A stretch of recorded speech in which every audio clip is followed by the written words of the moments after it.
Hello students, आज हम 12th class का सेकंड चैप्टर पढ़ेंगे, उपभोक्ता का संतुलन। इस चैप्टर में सबसे पहले जानेंगे कि उपभोक्ता किसे कहते हैं। एक उपभोक्ता वह है जो वस्तुओं व सेवाओं को अपनी संतुष्टि के लिए खरीदता है। उसका मुख्य उद्देश्य अपनी आय को विभिन्न वस्तुओं और सेवाओं पर इस तरह से खर्च करना होता है ताकि उसे अधिकतम संतुष्टि प्राप्त हो सके। अर्थात जो भी उपभोक्ता अपनी आय को खर्च करता है वो इस तरीके से करता है जिससे उन वस्तुओं को और सेवाओं को खरीदने से उसे अधिकतम संतुष्टि प्राप्त हो सके। अब देख लीजिए, अब हम उपभोक्ता का व्यवहार जानेंगे, जो दो तरीके से जान सकते हैं, एक तो गणनावाचक विश्लेषण के द्वारा, एक क्रमवाचक विश्लेषण के द्वारा। सबसे पहले इसके शब्द से आशय समझ लेते हैं। गणनावाचक अर्थात किसी भी चीज़ की गणना करना। इसका आशय है क्रमवाचक विश्लेषण का क्रम के आधार पर विश्लेषण करना। गणनावाचक विश्लेषण का प्रतिपादन मार्शल, पीगू आदि अर्थशास्त्रियों द्वारा किया गया है। क्रमवाचक विश्लेषण का प्रतिपादन professor J R. Hicks, professor R.G.D. Allen द्वारा किया गया है।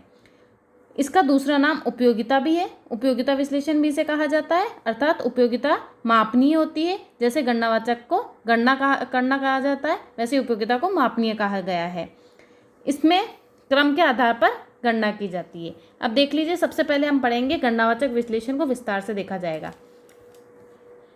उपयोगिता विश्लेषण और गणनावाचक विश्लेषण एक ही है। उपयोगिता का अर्थ देख लीजिए। उपयोगिता का अर्थ किसी वस्तु या सेवा द्वारा किसी आवश्यकता को संतुष्ट करने की शक्ति से है। अर्थात किसी भी वस्तु और सेवा को द्वारा किसी भी आवश्यकता को संतुष्ट करना। हमारी आवश्यकताएं अनेकों प्रकार की होती है, अगर उन्हें संतुष्ट किया जाए किसी वस्तु या सेवा को खरीद कर, वही हमारी उपयोगिता कहलाती है। इसको हम उदाहरण के द्वारा समझेंगे। मान लीजिए यदि कोई व्यक्ति 2 पुस्तकें खरीदता है और एक कमीज खरीदता है, लेकिन यदि उसे कमीज से ज़्यादा संतुष्टि पुस्तक से प्राप्त होती है तो ये कहा जा सकता है कि पुस्तक से उसे व्यक्ति को अधिक उपयोगिता प्राप्त होती है। अर्थात पुस्तकें और कमीज, ये 2 वस्तुएं एक व्यक्ति ने खरीदी, लेकिन कमीज से ज़्यादा उसे पुस्तकें पसंद आई, तो ये पुस्तकें उसे ज़्यादा उपयोगिता प्रदान करती है। यही उपयोगिता है। अब देख लीजिए, लेकिन ये सभी उपभोक्ताओं की अलग अलग होती है।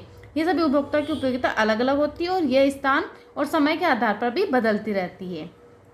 अब देख लीजिए, जो अर्थशास्त्री एजवर्थ एंटोनेली के अनुसार उपयोगिता को मापा भी जा सकता है। जैसे हम दूध को लीटर में मापते हैं, कपड़े को मीटर में, वैसे ही जो उपयोगिता है उसे हम यूटिल्स में मापते हैं।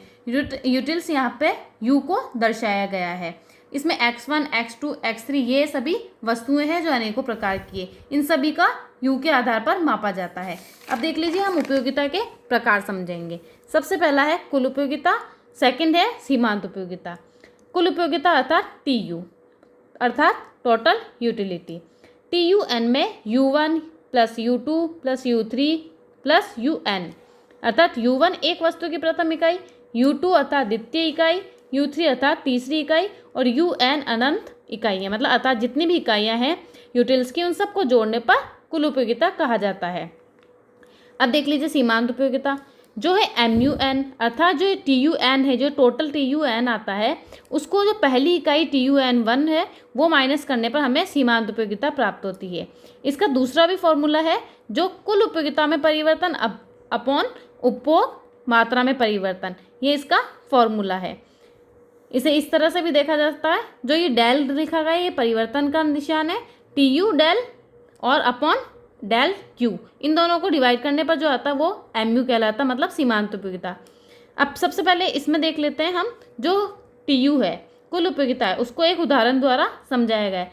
माना कि उपभोक्ता एक फल का उपभोग करता है और उसे उसके उपभोग से 30 यूटिल्स प्राप्त होती है, मतलब U1 कितना है 30 दे रखा है, तथा उसी समय उसे दूसरे उसी फल को वापस ग्रहण करने से 22 यूटिल्स प्राप्त होती है, अर्थात U2 22 है।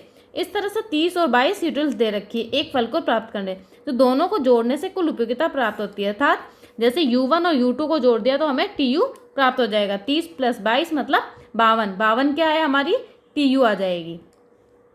इसी तरह जो आप देख सकते हैं कि जो ये 22 है और 30 है, ये क्या है U1 और U2, इन दोनों को जोड़ने से TU है। अब इस फॉर्मूले में आते हैं MU में, जो है परिवर्तन, जो ये परिवर्तन होता है इन दोनों में यूटिल्स में, TU की जो मात्रा है, ये टोटल यूटिलिटी है, इसमें जो परिवर्तन होगा अपॉन जितनी इकाइयाँ वो ग्रहण करेगा उसका परिवर्तन, दोनों को भाग देने से MU आएगा। इसका विस्तार से हम अगली बार पढ़ेंगे। अभी देख लीजिए, इसकी परिभाषा जो कुल उपयोगिता है वो ये इस तरह से किसी निश्चित समय में एक वस्तु की विभिन्न इकाइयों से प्राप्त कुल संतुष्टि को कुल उपयोगिता कहते हैं। अर्थात जो एक समय में विभिन्न जो वस्तुओं की इकाइयों को हम ग्रहण करते हैं, उन सभी को मिलाने से जो संतुष्टि प्राप्त होती है उसे कुल उपयोगिता कहा जाता है। जब वैसे ही सीमांत उपयोगिता देख लीजिए कि एक निश्चित समय में एक वस्तु की जो इकाई है का उपभोग बढ़ने से कुल उपयोगिता में जो परिवर्तन आता है वही सीमांत उपयोगिता कहलाता है। अर्थात जो कुल उपयोगिता है उसको अगली चीज को संतुष्ट करने के लिए जो परिवर्तन आता है वही सीमांत उपयोगिता कहलाता है। इसे हम तालिका द्वारा समझ लेते हैं, जिससे आपको MU और TU स्पष्ट हो जाएगा। देख लीजिए इन दोनों का संबंध तालिका द्वारा समझा देते हैं। ये फल की मात्रा है जिसे Q के आधार पर लिखा गया है। 0, 1, 2, 3, 4, 5, 6 ये अलग अलग फलों की मात्रा दे रखी है। अब इसमें कुल उपयोगिता दे रखी है। सबसे पहले 0 पर 0 दे रखी है कुल उपयोगिता, 1 पर 10, 2 पर 16, 3 पर 20, 4 पे 22, 5 पे 22 और 6 पे 20। ये देख लीजिए आप निरंतर बढ़ती जा रही है और एक सीमा के बाद ये स्थिर हो जाती है, अर्थात 22। ये जो है पॉइंट, इसको हम संतृप्ति बिंदु भी कहा जाता है। अब देख लीजिए उसके बाद ये घटती है, अर्थात कभी भी कोई भी फल या कोई भी चीज़ को ग्रहण करने पर हमें उपयोगिता बढ़ती है, लेकिन एक निश्चित समय आता है उसके बाद ये उपयोगिता घटने लगती है, स्थिर होने के बाद घटने लगती है। अब देख लीजिए सीमांत उपयोगिता, जो मैंने फॉर्मूला बताया कि MU इजिकल टू क्या है, del TU upon del Q। अब देख लीजिए इसको समझते हैं। सबसे पहले जो TU है वो क्या है, 0, फिर है 10, तो 0 से जो 10 का परिवर्तन हुआ, अर्थात 10 में से हम 0 माइनस करेंगे तो हमारी जो उपयोगिता आई वो क्या आई, 10, और अपॉन Q करना है। 0 से 1 जो परिवर्तन आया वो कितना आया, डेल 1, अर्थात फॉर्मूले में हम रखेंगे तो 10 अपॉन 1, आंसर आया 10, जो आपका निकल गया सीमांत उपयोगिता। इसी तरह से आगे करता रहना है। जैसे 10 से 16 में हुआ तो परिवर्तन आया 6 का, 16 में से 10 माइनस करे 6, 1 से 2 पर 2 में से 1 माइनस करा 1, 6 को 1 से भाग दीजिए, जैसे हमने 10 को 1 से किया वैसे ही 6 को 1 से भाग दीजिए, ये भी आया 6। इसी तरह से आगे चलता जाएगा। एक चीज़ का ज़रूर ध्यान रखें, जब ये स्थिर होता है कुल उपयोगिता 22 तो यहाँ पर 0 आ जाएगा, मतलब जब कुल उपयोगिता अधिकतम होगी तो सीमांत उपयोगिता 0 होगी, और जैसे ही कुल उपयोगिता घटती है तो सीमांत उपयोगिता ऋणात्मक हो जाती है। इसको हम ग्राफ द्वारा भी देख सकते हैं। इधर हमने कुल उपयोगिता लिखी है और इधर हमने सीमांत उपयोगिता लिखी है। इसमें दिखा रखा है कुल उपयोगिता पहले 0 है, फिर 10 है, फिर 16 है, फिर 20 है, फिर 22 और ये वापस 20, मतलब अधिकतम जो संतृप्ति बिंदु है उसके बाद ये घटने लगती है। और सीमांत उपयोगिता को देखेंगे हमेशा घटती रहती है, और जहाँ इसका संतृप्ति बिंदु होता है वहीं ये 0 हो जाती है, और जैसे ही कुल उपयोगिता घटने लगती है तो सीमांत उपयोगिता ऋणात्मक हो जाती है। ये इन दोनों में संबंध है। इसे हम और देखिए, जहाँ सबसे पहला जो 2 संबंध बताए गए हैं, जहाँ कुल उपयोगिता अधिकतम होती है वहाँ सीमांत उपयोगिता 0 के बराबर होती है, जिसे संतृप्ति बिंदु कहते हैं। इस बिंदु से पूर्व कुल उपयोगिता बढ़ती जाती है और सीमांत उपयोगिता घटती जाती है, अर्थात इस बिंदु से पूर्व कुल उपयोगिता बढ़ती जाती है और सीमांत उपयोगिता घटती जाती है।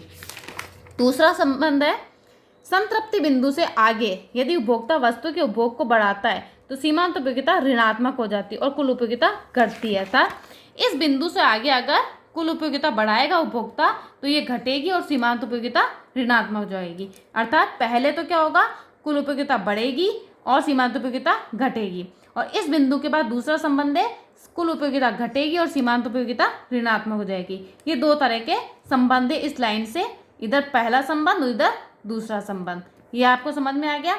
अब हम क्रमवाचक विश्लेषण अगले टॉपिक में पढ़ेंगे। Thank you students.